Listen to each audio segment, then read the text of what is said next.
அரசியல் மேடைகளில் அதிகளவில் விமர்சனங்கள் மேற்கொள்வோரில் பாராளுமன்ற உறுப்பினர் மங்கள சமரவீர ஒரு முக்கிய நபர். ஐக்கிய தேசிய கட்சியின் கொள்கை இல்லாத அவர் வெளியிட்ட சில விமர்சனங்கள் அடுத்து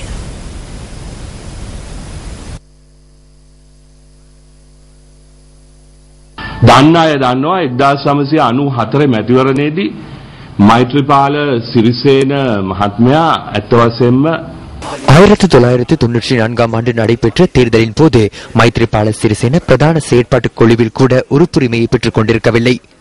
அறிந்தவர்களுக்கு அது தெரியும். அதன்போது மைத்ரிபால சிறிசேன ஸ்ரீலங்கா சுதந்திர கட்சியில் அதற்கு முன்னர் காணப்பட்ட பிரச்சனை ஒன்றினால் அனுர பண்டாரநாயக்கவின் குழுவிலிருந்து அனுர பண்டாரநாயக்க ஐக்கிய தேசிய கட்சியில் பதவியொன்றை பெற்றுக்கொண்டு சென்றதன் பின்னர் பொலனறுவை மாவட்டத்தின் அமைப்பாளராக மாத்திரமே செயற்பட்டார்.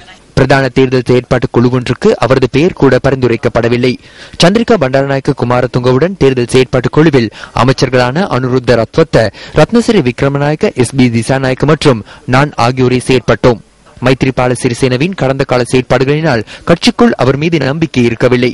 கட்சிக்குள் முக்கிய இடத்தை பிடிக்காமையினாலேயே 94 ஆண்டு தேர்தலின் பின்னர் அவருக்கு அமைச்சு பதவி கூட வழங்கப்படவில்லை.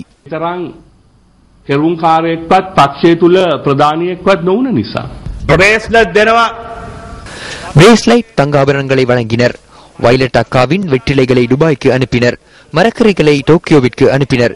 இவற்றை 100 நாட்களுக்குள் செய்து காட்டுகின்றேன் என கூறி நாட்டை பொறுப்பேற்றாலும் அதற்கு ஒரு உறுதிப்பாட்டை நிறைவேற்ற முடியாத ஒரு அரசாங்கமாக ரணில் விக்ரமசிங்கவின் அரசாங்கம் திகழ்கின்றது.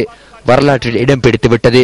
ரணில் விக்ரமசிங்க மகாத்மா அத ஜனதாவ நொமகையாவ ரணில் விக்ரமசிங்க மக்களை கவனிக்காது ஜனாதிபதி ஜோர்ஜ் புஷ்ஷின் பெயரை விற்றுள்ளார். அவர் அதிகாரத்திற்கு வருவதற்காக புத்தரின் பெயரையும் விற்பனை செய்துள்ளார்.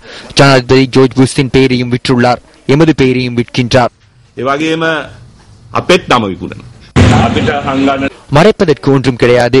எவ்வாறான இடையூறுகள் விளைவிக்கப்பட்டாலும் எவ்வாறான சவால்கள் வந்தாலும் இந்த ஊழல் மிகுந்த ராஜபக்ஷ குடும்ப ஆட்சிக்கு எதிராக முன்னெடுக்கின்ற போராட்டத்தை எதிர்வரும் காலங்களிலும் வலுப்படுத்துவோம்.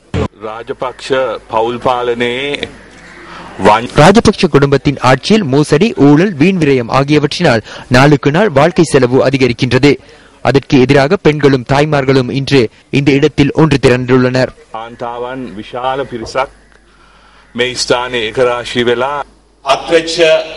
எங்களால் நியமிக்கப்பட்ட எமது ஜனாதிபதி எமது கொள்கைகளை மீறி செயற்படுகின்றார். ஆரம்பிக்கும் போது இந்த நாட்டின் பொறுப்பாளர் என கூறினார். அவர் இன்று சர்வாதிகார முறையில் செயற்படுகின்றார்.